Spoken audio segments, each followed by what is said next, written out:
Philippines partner. I'm not saying like you've lost her in a shopping mall. I mean, literally, how do you find the ideal person?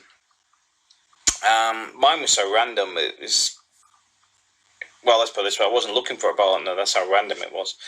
But the online dating scene gets a lot of hammer on the internet, and generally, people say it doesn't work, doesn't work. Yet, so many people actually met their partners online. Now, the first thing I want to say is that there's a bit of a stigma because people don't like to say, "Oh, I did some online dating." So generally, they don't talk about how they met. Next one is all the scammers are online. They don't work too well in real life because they get found out quite quickly normally. So those are two reasons why the internet is a problem sometimes. But I will also say, once you get into the habit of looking for people, because the reason I say habit is you will find genuine people and you'll find fake people. You ream through fake people very fast. And I'll tell you now, delete, block, like that. Don't waste your time with them. As soon as you picked one up, get rid of them. You will get the ones that will just go, oh, age, sex, blah blah. The first thing is that the people that go age, sex, blah blah blah, they are going through this as a business. Either that or they're doing random relations. Because why would you need that information? Why would you be so specific when you haven't even met the person yet? So you get into that. Don't even engage with them. Delete, block, because a genuine person doesn't ask those questions. The scammers will ask for money.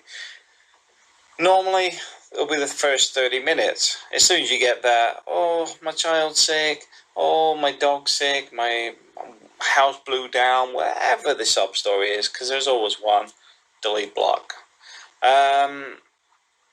True Filipinos, genuine Filipinos, firstly, will not want money, because to ask for money goes against their morals and principles. The first thing you want in a person is principles and morals. Otherwise, you're in a downward spiral from there. Filipinos won't ask for money because it's not your problem, it's their problem. And it would be embarrassing to ask you for money.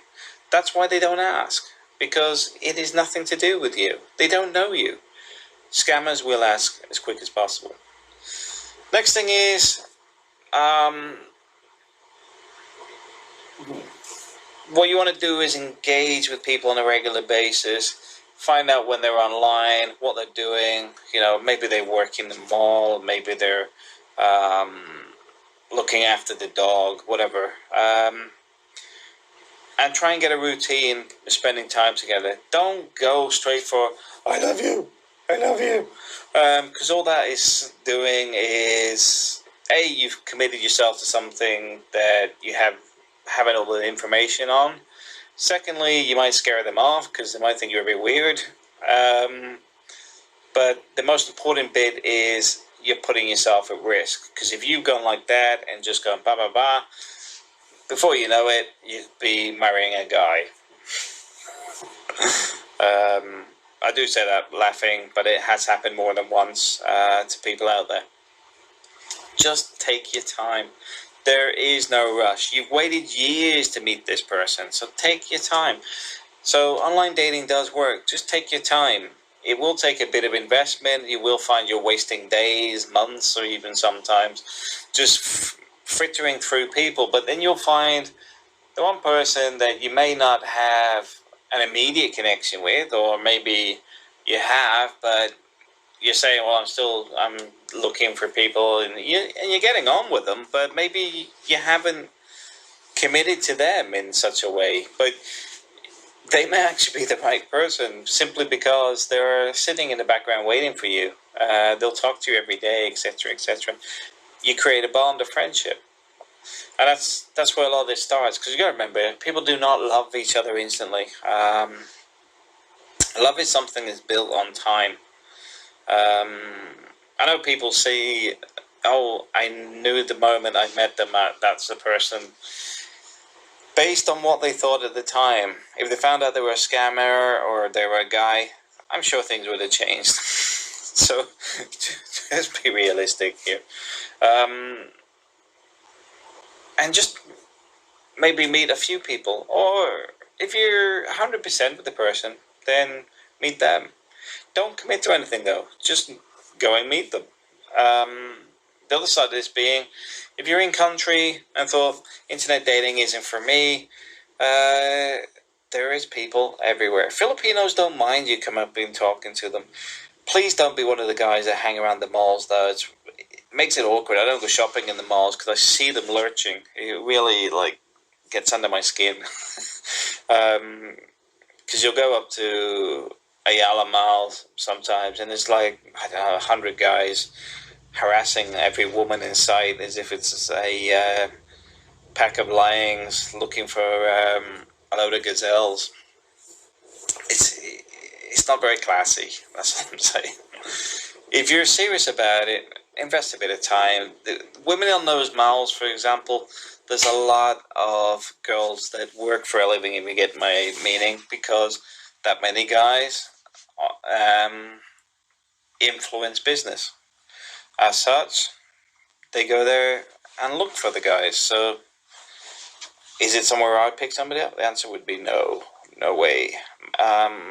People I'm interested in, well, sorry, I'm married, but people I would be looking for if I was single would actually be working somewhere. The reason I look for people that work, because the person's got work ethics, they've only got family commitments and responsibilities, so they understand the value of family, and they're family orientated. You know, they're generally a good rounded person, but also they're not rushing off to meet the first guy they meet. They may have already met some local guys that have run away or whatever, because a lot of guys can be there is a lot of good guys, but there's a lot of bad as well. It's not hard to find women that are looking for a Westerner purely because of their experiences locally. So I would say look for women that are actually working, not actually wandering around the malls looking for a foreigner. It's a bit bizarre. I mean, I do avoid going to Ayala for that reason. It's become a pickup point, not where I want to be hanging out, that's for sure. The other thing is using the expat network, using Filipinos, because they already know people. For example, a few of our friends are actually married to people that met me. They read my blog. This channel didn't exist back then, but they asked for advice about going to the Philippines, and several are married to people we know. Because they weren't sure about the people they were going to meet. They'd read some of the stories online, etc., some of the bad stuff. So I just asked a few people around and put them in touch with people I thought that they could get on with, and they've all got married. No divorces though. I don't offer a matchmaking service, by the way. It's just some of my friends in the Philippines always go, "Matt, find me a husband, find me a husband." I'm like, what do you mean find you a husband? I don't keep him in my back pocket. Find me a husband. Well, what type of husband are you on? Like you. And you're like, I don't know. So I can be quite fussy as well, because I know these women. I check the guys out more than the women, because I already know the women. I know their histories, I know their family life, etc., and they're very good women, which is why everyone's happily married, because the guys were 100% and the women were 100%. No skeletons in the closet, and 100% committed to the marriage from both sides. Which proves that the expat network can work. When I say Filipino network, what you'll find is you'll meet people all the time. Even if you're stopping at a hotel or something, if somebody knows you're looking for a person to meet, the next thing is you've got their cousins, their nieces, or whatever, coming to meet you and be introduced, and then just take your time to meet people. Happiness is something that everything should be inspired to. So getting it right is so important. If you're committing to marriage, committing to a relationship, that is very important, that everyone's going to be happy. So it takes time. Now, I know a friend of mine that actually met somebody online, got in a taxi at the airport where she picked him up, and he proposed before the taxi had left the airport. They're still married, but the point being is he literally stepped off the plane. You need to take a bit more time than that, because stuff online is only whatever percent. Let's be honest, nobody knows what the percentage of truth is online, because the figure would be a lie. But just take your time.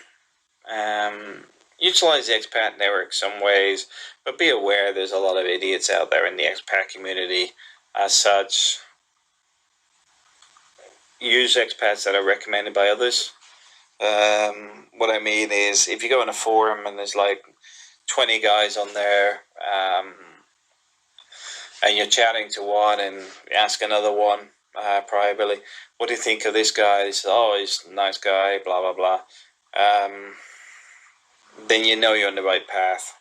But if you find out he's a drunk, whatever, guy, womanizer, he's going to create a nightmare for you, because he's creating a nightmare for himself half the time. So those are the main people you want to look for. But like I said, just take your time. But look for somebody with morals, look for somebody that's already working, look for somebody that's got responsibilities, somebody that is well-rounded as a person, because it's important that they have ethics and morals as a person, because it's something you can develop with them. Because if you go overseas, because a lot of guys will say, oh, I'm not taking my wife abroad because they're worried about her running away with another guy or suing them for the house or everything. But if the person has the right morals, right principles, etc., they're committed to the marriage, all that Western nonsense that people get wrapped up on comes secondary. Because a lot of pollution that plagues people's minds, it comes from other Filipinos. Filipino women abroad can be a bit like this, and the main reason I know it is not because I am judgmental, but it's from what other Filipino women have told me. Because basically, there's this bit of crab mentality and competition between women, which sometimes they like to interfere in other people's marriages. They'll start with oh, you can get this out of your husband, and do you know you're entitled to half of everything they have, and all this sort of stuff. See, the thing is, I tell my wife she can have whatever she wants. I don't work that way anyway. I'm committed to the wedding, the marriage, and everything else. I don't care about money or anything like that. It's not important. Happiness is. And the only way you get a real happy marriage is everybody committing to it and making it work. Anyway, thanks for watching.